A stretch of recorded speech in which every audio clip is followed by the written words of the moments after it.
Mesyuarat Dewan Tertinggi Barisan Nasional pada hari ini diadakan atas permintaan beberapa pemimpin Barisan Nasional supaya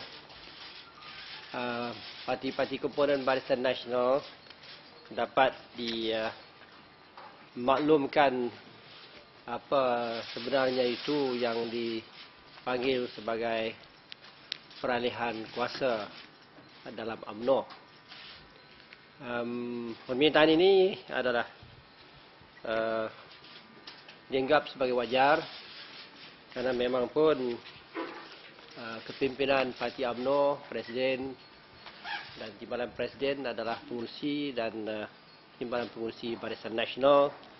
Maka sebab itulah saya anggap wajar mesyuarat seperti ini diadakan khusus untuk tujuan memberi maklum kepada mereka. Walaupun ini bukan satu tradisi, ini bukanlah satu perkara, satu event yang telah diadakan sebelum ini.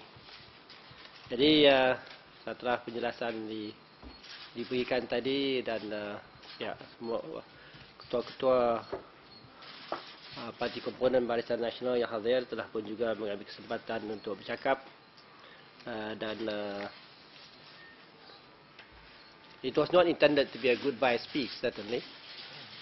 Bukanlah ucapan selamat tinggal, tapi oleh sebab dah saya sebut dan maklumkan apa yang nak saya lakukan, maka mereka menganggap wajar juga sekurang-kurangnya telah memberi sedikit pandangan mereka, ucapan terima kasih dan sebagainya.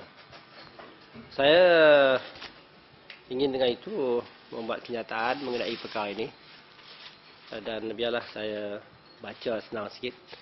Nanti kalau bagi kenyataan secara extempore tanpa nota, saya bimbang nanti ada pula yang tulis macam lain pula nanti dan mungkin menimbulkan keraguan. Jadi untuk mengelakkan daripada sebarang keraguan, maka saya ingin dengan itu memberi kenyataan berpandukan kepada nota yang kemudian nanti saya akan berikan kepada pihak media supaya nanti apabila anda semua nak masukkan dalam suara, maka ikutlah apa yang telah pun dimaklumkan. Saya akan beri dalam dua versi, satu Inggeris dan satu bahasa Melayu. Saya mulakan dalam bahasa Melayu dulu. Saya telah berkhidmat kepada negara lebih dari 45 tahun lamanya. Saya telah berkhidmat sebagai penjawat awam dan juga sebagai seorang wakil rakyat. Saya telah bertugas sebagai ahli pentadbiran sehingga alhamdulillah saya peluang untuk memegang jawatan yang tertinggi dalam kerajaan. Saya telah melihat Malaysia melangkah maju dari sebuah negara yang miskin kepada sebuah negara yang moden dan disegani. Walaupun prestasi pencapaian negara adalah membanggakan, saya percaya bahawa negara kita berada di sebuah persimpangan. Kita perlu berani membuat perubahan, kita perlu mempercepatkan lagi evolusi dan proses pematangan. Sekiranya kita gagal membuat perubahan tersebut, segala pencapaian kita selama 15 tahun mungkin tergadai. Dalam menghadapi perubahan dan transformasi ini, rakyat perlu berdiri teguh dan bersatu hati. Sepanjang perkhidmatan saya sentiasa mengutamakan kepentingan negara dan rakyat. Oleh itu, saya tidak akan mempertahankan jawatan Presiden UMNO dalam Perhimpunan Agung yang akan datang. Saya tidak mahu melihat UMNO dan Barisan Nasional berpecah belah. UMNO dan Barisan Nasional perlu bersatu dan kukuh bagi menenggani cabaran-cabaran global agar kita berjaya menjadi sebuah negara yang maju, sebuah negara yang menjamin kesejahteraan dan juga keadilan untuk semua. Tempoh saya sebagai Presiden UMNO akan tamat pada bulan Mac tahun 2009. Namun, ada beberapa inisiatif yang saya ingin laksanakan sebelum saya menyerahkan tugas dan tanggungjawab kepada bakal pengganti saya Inisiatif-inisiatif ini adalah penting untuk membolehkan negara kita terus melangkah maju. Inisiatif-inisiatif ini akan memperbaiki daya saing negara dan membolehkan Malaysia mengharungi cabaran-cabaran luaran yang pasti mendatang. Saya menyeru seluruh rakyat agar bersatu bersama saya untuk menjadikan Malaysia sebuah negara yang lebih baik. Pertama, institusi negara perlu diperkukuhkan. Badan kehakiman perlu diperkukuhkan kedudukan dan kredibiliti di mata rakyat. Saya akan membawa rang undang-undang ke Parlimen bagi menubuhkan Suruhanjaya Pelantikan Kehakiman. Suruhanjaya ini akan diberi mandat untuk mencadangkan pelantikan para hakim dengan cara yang tulus. Negara juga memerlukan sebuah institusi yang dapat memerangi gejala rasuah dengan efektif. Oleh itu, saya juga akan membawa rang undang-undang ke Parlimen untuk menubuhkan Suruhanjaya Pencegahan Rasuah Malaysia yang akan mempunyai kuasa penyelidikan dan penguatkuasaan yang lebih besar berbanding kuasa yang sedia ada pada Badan Pencegah Rasuah pada masa ini. Saya juga akan menubuhkan sebuah Suruhanjaya aduan khas bagi memperkukuhkan integriti dan keberkesanan agensi-agensi penguatkuasaan.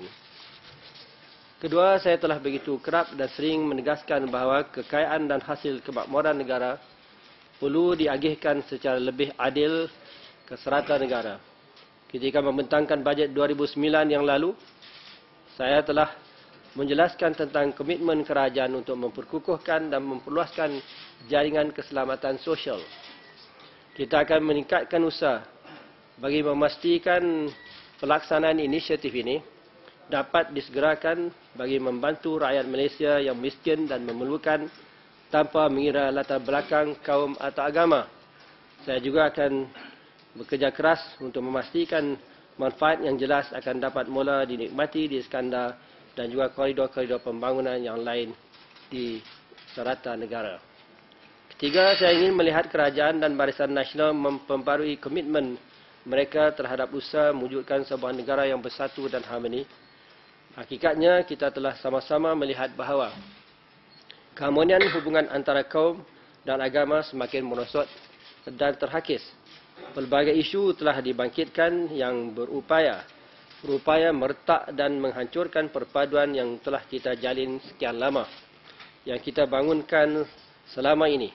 Isu-isu ini perlu kita depani dengan bijak dan matang melalui dialog. Tangani isu-isu ini secara konstruktif dan adil bagi memastikan rakyat dapat memahami isu-isu ini dengan jelas tanpa sebarang keraguan dan berikan fokus kepada aspek-aspek yang menyatukan kita semua. Bagi tujuan ini, saya akan mengadakan Konvensyen Barisan Nasional pada awal tahun depan. Ini sememangnya satu usaha jangka panjang yang saya harap dapat saya mulakan dan akan terus saya berikan sumbangan bagi memastikan kejayaannya.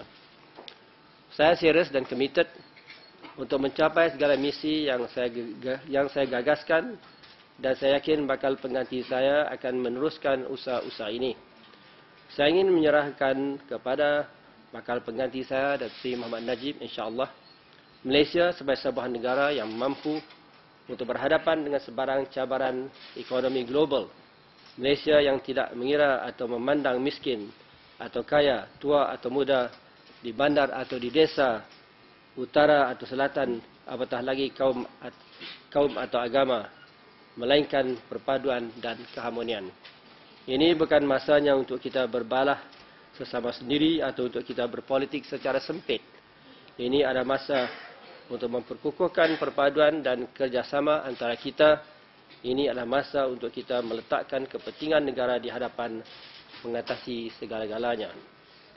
Dan saya ingin juga menyebutkan di sini bahawasanya tadi dalam perbincangan tadi apabila Datuk Seri Muhammad Najib bercakap, beliau telah pun menyatakan dengan jelas bahawasanya beliau akan tolong dan membantu saya bagi menjayakan beberapa perkara yang telah saya sebutkan tadi sebagai satu perkara-perkara yang penting bagi pembangunan negara dan masa depan negara. Saya ucap terima kasih kepada Datuk Seri Muhammad Najib.